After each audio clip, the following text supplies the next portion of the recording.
do better. That's the only way. So Yeah, yeah. You've got to recognize what your body needs yeah, and acknowledge the friend who invited you and provided a meal, even if it's some things that you're not open to eating, but value them mm, as a guest, value them as a friend, but perhaps recommend, help them, find a way to help them understand that you appreciate them, but you also value what you know works best for your body, yeah, and that you're not rejecting them in that way.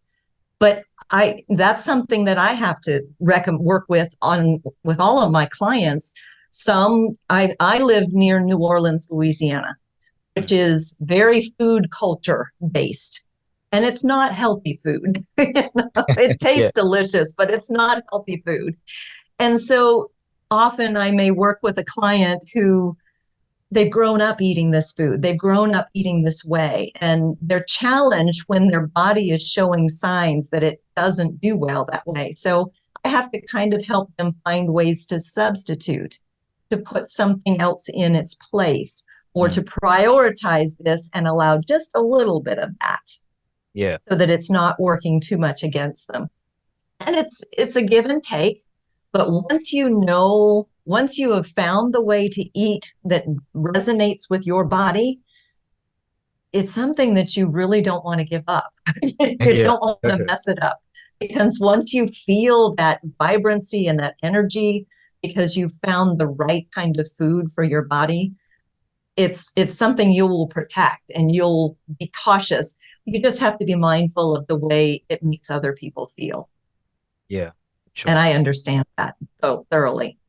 yeah, Some cultures, food is a way of loving people, yeah, right? I don't know if that's South African, and the Italian culture from Italy is very much, oh, have you eaten lately? Do you need more food? Can I provide something for you?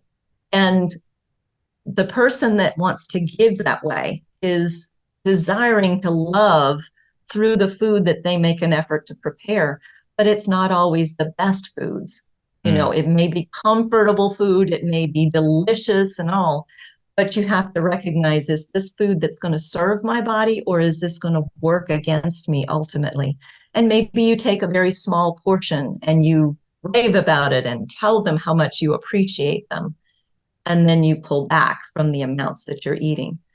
mm, I'd mentioned earlier that sugar feeds cancer cells in a prioritizing way. Cancer cells are damaged cells. They originated in us, but they're yeah, damaged in their metabolism so that don't they create energy in a different way, and they prioritize glucose or sugar as their source.